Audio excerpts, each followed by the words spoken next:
This video of CES 2019 coverage is brought to you by Phanteks. All right, we're at the Phanteks suite. They have a lot of good stuff today. This is the Lux 2. Beautiful case. It actually incorporates several elements and kind of borrows some design features from the existing Lux and the Primo dual system chassis. So you can see here we've actually got, I believe that's an ATX board, or maybe it's eATX. You can actually fit EEB motherboards in here, no problem. And you also have room for a mini ITX board down there. So dual system, there's a lot of flexibility, a lot of options here.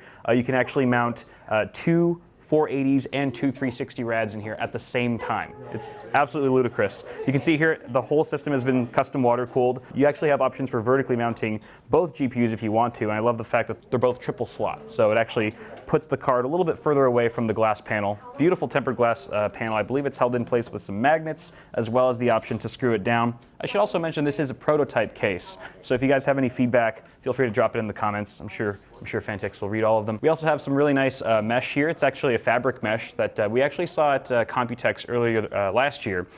This is really nice material. It actually helps with air permeation. The airflow can actually penetrate this a lot better than a conventional mesh design with that plastic material. So you get full aluminum construction on the outside. And if we go around here, look at this. This is the nicest right side of a system I've ever seen. You've got ample ventilation and dust filtration for any fans or radiators that you mount right here. Definitely a good place to put some RGB fans. And look at this generous window, tempered glass for three mounted SSDs, 2.5-inch drives. Again, this is definitely a reason to get some RGB SSDs in here. Looks really nice. You also have ventilation, of course, for your power supply. Worth noting that you can fit up to 2 power supplies in here, of course, since it is a dual system chassis. And of course, Phanteks already has their own line of power supplies that can split. You can use a single power supply to drive 2 systems at once. Or you can just put 2 of their power supplies in here for added redundancy or additional power. You can expect this case to arrive sometime around Q2, maybe towards the end of that. And if the original Lux was around 170 bucks US, you can probably expect the price to be somewhere within that range. We also got some metallic gear cases here. These are brand new. We got the Neo G, the Neo Air, and the Neo Silent. Pretty much similar cases internally, actually exactly the same internal layout, but they all serve a different purpose externally. For example, the Neo G has a lovely tempered glass front panel and side panel. They all feature tempered glass side panels, but this one actually has a tempered glass front panel with their sort of iconic design there. Looks very nice. And over here, you've got the Neo Air, fully mesh. So this is obviously going to be really good for performance, airflow. Maybe you're sticking some hotter running components in here. This might be the case to get out of the 3. And then of course the Neo Silent, if you're just going for pure quietness and you're trying to hit that acoustic profile strong, then go with this. It's a little bit closed off here, but still obviously we've got ventilation on the sides and the top. Of course, you're just going to have a quieter sound profile there. Over here, Metallic Gear now has fans in a variety of flavors. All 3 of these sections are available in 120s or 140 varieties. Over here, you have the Skyron 120 and 140. Pretty standard. No fancy frills. Probably going to be a little bit cheaper than your standard fan because there's no RGB. If you want to step on up to the big boys, you've got the digital RGB Skyrons, 120, 140 as well. And then you've got regular RGB. Still looks very nice and very colorful. I should also mention they're all PWM fans and they all have black cables, which is important to me. So you guys remember the Eclipse P600S that we took a gander at during Computex last year? It was sort of in a prototype phase then. It's ready now. It should be ready to ship in like a couple weeks or so. This is actually chalking up to be one of my favorite cases. We'll be doing a build in this exact chassis in our hotel suite later this week, so stay tuned for that. Very exciting stuff. A lot of flexibility here as well. Typical Phanteks, you've got these panels, toolless, magnetic, removable. Love it. So you can optimize it for airflow or performance. And you've got that nice fabric mesh once again to let more air pass through than your conventional plastic mesh. There's very minimal lighting here. You've got a white LED on the power button. That's pretty much it.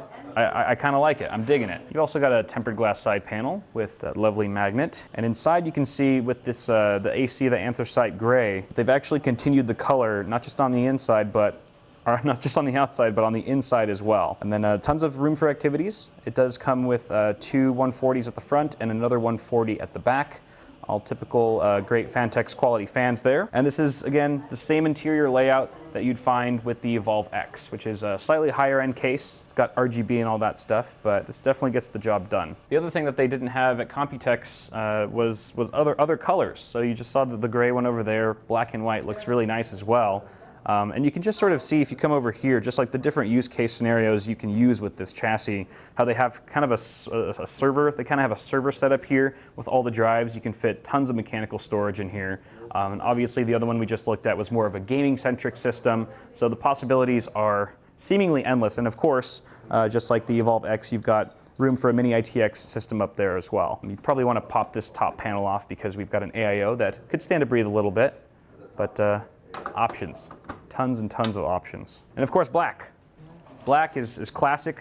Everyone loves black. The interesting thing about the black one is that it's going to be the only color that's offered as an option to have a completely closed off side panel. So no glass, no frills. You don't care about the inside or what it looks like anyway. You just want it to be silent, because all of these cases will feature the nice sound damping material, at least on the right side. But if you get the fully closed off side panel in black, it'll be even quieter that way. Phanteks also has new water blocks for the RTX series. These are launching next week. When you see this video, it's probably right around the corner. You can see they've gone with a lot more acrylic. That's just to illuminate the block overall. Of course, you've got that RGB lighting that gets sort of diffused over that acrylic surface. It's really nice. And then they've got these mirrored finishes just kind of rounding things out. It's a nice contrast. I really like the way that they're looking so far. You can see that these are actually for third-party GPUs. So we've got one for the RTX 2080 Ti Strix from Asus, and we also have one for the 2080 Ti Extreme from Gigabyte. Bear in mind that these cards will already ship with their own backplates, and these water blocks will be compatible with those third-party backplates, so you don't need to buy an extra one. That being said, let's say you're going for a Founders Edition RTX 2080 Ti. They have blocks for those too, and backplates. So you can see that, looks really nice. I should also mention that these all feature bigger fin surface area, and they're going to be overall more efficient and better at cooling your GPUs under any kind of load. And here we have the biggest motherboard I've ever seen. This is the Asus Dominus with socket P that Asus and Intel have been showing off lately, but it's absolutely massive. And the interesting about this board is that when Asus made it, they didn't really think about what cases would be able to fit it. And so they actually contacted Phanteks and said, hey, we think that your case, the N through Elite, is probably the only case right now that could fit this gargantuan motherboard. And as far as we can all tell, they're right. The Elite is the only case that reasonably fits this oversized board. Asus claims it to be EEB form factor, but it's not. They're lying. It's actually a little bit taller and a little bit wider than a standard board of that form factor. But additionally, Asus also had some issues trying to cool their own board, particularly the VRM. So you've got, I don't know, almost 40 MOSFETs and chokes just going across here at the very top of the board that the original Asus cooler just wasn't cutting it. So Phanteks came in once again with their VRM water block and for the CPU, and temperatures are looking much better now. This will actually be sold in a kit, so it's almost, kind of goes without saying, if you're going to buy a board like this, you're going to want some extreme cooling solution. Now obviously there's different schools of thought. Do you want to water cool a system that's intended to be reliable and also very expensive? That's ultimately going to be a decision for the end user. But if you are looking for absolute performance, this is a pretty good place to start. So overall, I mean, big picture here, you've got this ridiculous board that fits perfectly in the N through Elite with a Phanteks cooling system that can handle the crazy amount of heat that this thing's pumping out, and you've got the Revolt Pro to actually power everything efficiently and effectively. So it's kind of an all-in-one ecosystem, if you will, if you're trying to run this platform with this board. All right, MSI, they were showing off their brand new GS75 Stealth laptop. You guys are probably already familiar with their GS65 Stealth. The original is a 15-inch. This is now a 17-inch, and it's been given the RTX treatment. So the demo they were showing off actually featured an RTX 2080 Max-Q. Now obviously the Max-Q has more stringent power limitations and clock speed isn't quite as high, but it is still a super powerful GPU that's miraculously been squeezed into this really thin form factor. The screen is still 1920 by 1080 resolution, but you are still getting 144 hertz. MSI is also really proud of the cooling solution that they have in here. Their Cooler Boost Trinity Plus actually features 3 fans and 7 built-in copper heat pipes, which is supposed to do a great job of keeping thermals in check. There's also a back panel underneath the laptop that pops off, revealing 3 M.2 slots, so they're all very accessible if you want to swap them out, upgrade later down the line. They're also touting 192 kilohertz supports 24-bit audio. So very high res. It's got Dyne audio speakers with a passive radiator built in. The trackpad has been made 35% wider, so you've got a lot more room to spare there when you're not using a mouse, of course. And they also advertise more than 10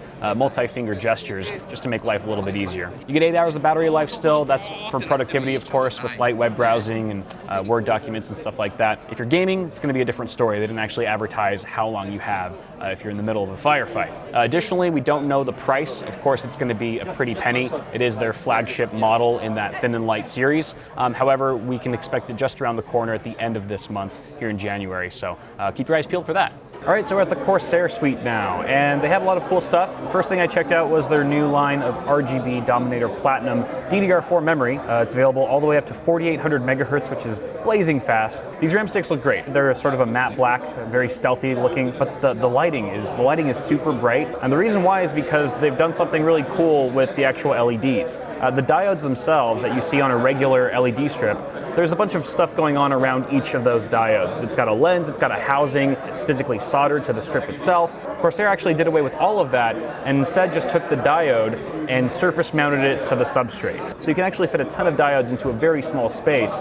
This gives you a lot of flexibility. Also, because there's not any soldering material, it's a lot more power efficient. So you're actually using less power for brighter light and richer color. Having the diodes in this way also allows you more granularity when changing between colors. So you can do things like color temperature changes with a lot more precision and accuracy. Now, Corsair hasn't actually crammed hundreds of diodes into each of these RAM sticks. Rather, they're starting off small. So each stick currently only has 12 diodes in it, but the long-term plan is to eventually implement this crazy clustered, densely packed amount of diodes into not just RAM sticks, but water blocks, headsets, keyboards, and the list goes on. I mean, if you know Corsair, you know they're probably going to slap this technology on everything they can. This is the Corsair ONE Pro i180. This thing's an absolute powerhouse. It's of course in the same sort of chassis that we've seen the original Corsair One in. Very slim, very portable. We've got an ML140 Pro fan that's going to push air completely through the entire chassis. It's going to hit all the components evenly. And the main specs we have here include an Intel Core i9 9920K. That's right, we're actually on the X299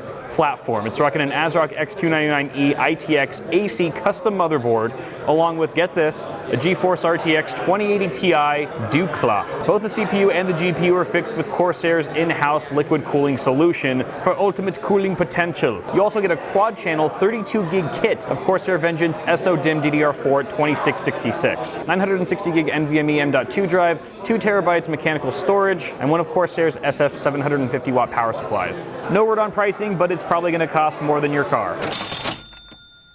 Corsair is also showing off their Harpoon RGB wireless mouse. It's not a high-end mouse, it's not super expensive, it's a $50 wireless mouse, and it was the first thing that they showed me when I walked in here. The real special feature about this product is the wireless technology that's built into it. Corsair is calling it their slipstream technology, and it's capable of delivering half a millisecond of point-to-point latency, which is extremely fast for wireless. It uses a dual-band connection, so it's actually sending twice the amount of signal in a fraction of the time most other wireless solutions are capable of. This also gives it an extremely good signal range of up to 33 feet. Built in is the Intelligent Frequency Shift, or IFS, which basically shifts wireless channels on the fly so that you always have a stable and reliable connection. The mouse can house its own dongle, which you can obviously take out and put into your system via a USB port. You can actually connect an additional slipstream device to that single dongle. In the future, they're going to be releasing a headset that uses the slipstream technology. That's actually really exciting because you're going to get pretty much wired level audio quality with your microphone, but it'll be completely tether free. Because the amount of data that you're sending over a microphone is going to be a lot larger, those dongles will be slightly bigger. That being said, they'll also be able to support up to 4 slipstream devices as opposed to 2, like with the Harpoon RGB wireless. So we're at Thermaltake now. This is the level 20 RGB gaming table. I should be focusing on the table. Wifey Sauce is doing a great job demonstrating how to use a table. It's motorized, so if you look over here, we do have fully manual operation. Look at that. This is a huge table too. It can support pretty much all of Thermaltake's really big cases. Great weight capacity. You can pretty much see that there's RGB rope lighting that goes across the entire perimeter of the table. Looks really good. Comes included with the mouse pad, or a desk mat I should say. It's really a desk-sized mouse pad. Stitched edging, very high quality. So you notice that as Wifey Sauce is going about changing different characters in Overwatch, the table lighting, as well as the lighting in the chassis, is all in sync. Next up we have memory. Thermaltake makes memory now? What is happening? What universe are we in? So this is the first time Thermaltake has ever made DDR4 memory, or any kind of memory for that matter. This is their WaterRam RGB liquid-cooled memory. It actually comes included with an addressable RGB water block. Starting off, they're going to be available in 16 or 32 gig capacities at speeds up to 3200 megahertz. That's going to increase over time. Very minimalistic design, completely blacked out. So the way you actually install this is you put all the sticks in first. Where's my finger? You install all the sticks first, and then you mount the block to the sticks, because there's two threaded holes in each of these RAM sticks, so you can essentially bolt the water block down. As for RGB connectivity, you can see that there's actually sort of a Y splitter that comes off here. It's not very long, which I like, and then from there you can choose if you want to connect this to your motherboard directly or to one of Thermaltake's own RGB controllers. What's also interesting about these kits is that even the 16 gigabyte kit is going to come with 4 DIMM sticks. So 2 of them are going to be real 8 gig sticks, and then there will be 2 dummy sticks as well, so you still get this fully populated look. Obviously the 32 gig kit will come with 4 actual 8 gig DIMMs. Alright, so we're at the Gigabyte suite, and they're showing off their brand new Aorus monitor, model number AD27QD. It's actually the first monitor that Gigabyte's ever come to market with, which is pretty exciting, and actually the specs are damn good. We've got 144 hertz, 27-inch IPS, 2560 by 1440 with FreeSync, 1 millisecond response time, HDR, DCI-P3, as opposed to a lot of the monitors in this class are actually Adobe sRGB, so get a bit wider of a color space there. There's also a lot more to this monitor than just specs. It's fairly unique in a sense, with a ton of features that we'll cover now. Well, I'll start with the cheesiest feature first, which is their tactical game assistant, also known as cheating. You can see here I'm playing CSGO, and there's a reticle. The reticle is actually not in the game. It's part of the monitor's firmware that you can toggle on and off. You can even change what the reticle looks like. You can make it a happy face or whatever. That way you can get all the 360 no-scopes and impress your friends, assuming they don't know you're cheating. The other thing you can do is pop up an overlay. Everything's hotkeyable as well, so you can make it whatever hotkeys you want. This is, again, all part of the monitor's firmware, so you're not having to run a separate app on your system, bogging things down. And it doesn't matter what game you're playing, this overlay will stay over whatever application you're trying to monitor, because the game doesn't even know it's there, essentially. It's all hardware based in that sense. You can see here, it just looks like a regular app on your system, and it's very expansive. There's a ton of options here. You don't have to fiddle around with an annoying joystick on the monitor itself. You've got general settings. Oh, ANC, active noise canceling, built into the monitor. So this isn't so that you can't hear keyboard clicks and other outside noises from your friends or whoever you're gaming with. It's so that they can't hear you. So it's actually for the friends that you're playing with, or let's say you're a streamer and you're clacking away, you don't want your viewers to hear all of that ambient noise. It's actually really effective. They did a demo using some really crappy earbuds, like $10 earbuds, essentially showing that it works with any kind of grade of headphones or audio source that you're using.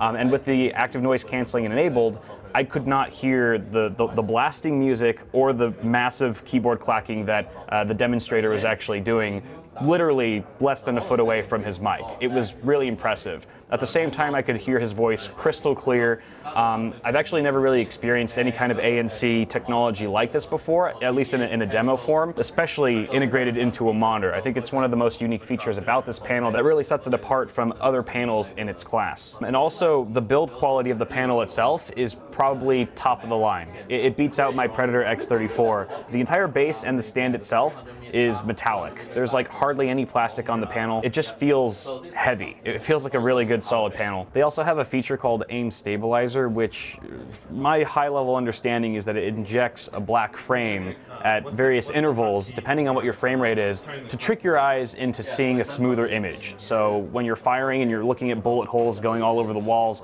you can actually see exactly where those bullet holes are going a lot sharper with that feature enabled. They actually showed me a demo with the Blur Busters motion test here with the feature on and off, and I could definitely notice a difference.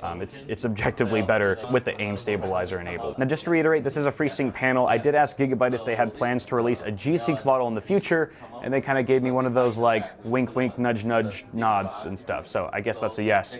As far as pricing, we don't know yet, but we won't have to wait much longer till we find out, because this panel launches at the end of this month, so keep your eyes peeled for that. Video cards, still a Gigabyte.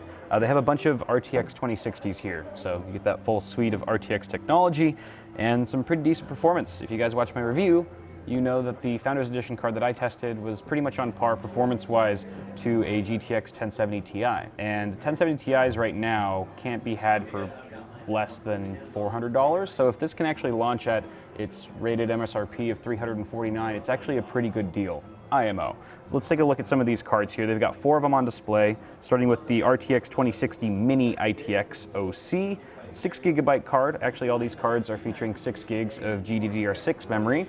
And this is a nice little mini card if you've got a small form factor case. They are going to be selling, I believe, an external GPU dock specifically for this card in the near future, so be on the lookout for that. This one has your standard 8-pin PCIe connector, and it looks like standard rear I/O as well. There are no actual specs on any of these placards, so I can't really tell you much about those, but we can just take a look at the physical differences of these 4 cards. This is the RTX 2060 WindForce OC 6GB model. Got a dual fan heatsink design here. This is actually a longer card than the non-WindForce card. You can see by about 1.5 inches perhaps, which means you're going to get better cooling potentially. Nice backplate. This one looks a bit more rugged, still plastic, I believe, but you know, these are supposed to be on the cheaper side of things, so really targeting the masses. And then finally, we have the RTX 2060 Gaming OC 6GB. This is probably the top-end model in the RTX 2060 line from Gigabyte for now. Still only an 8-pin. You do get upgraded to a metallic backplate because you're fancy like that. And I believe there is probably some RGB lighting under that Gigabyte logo right there. Triple fan design, very large card. Again, really not sure about pricing here. Obviously, it's probably going to scale up, starting from the Mini, going up to the WindForce, but you can expect these cards to arrive sometime mid-January. That's this month, so it's like in a week. Well, that's CES Day 1, guys. That's going to be a wrap for now. Thanks so much for watching, and a special thanks to Phanteks for sponsoring this video. It's been a long day. If you guys have never done the CES before, quite exhausting, so now it's time to relax and have some peace and quiet. Oh! Oh! Oh my God! Oh no! Oh no!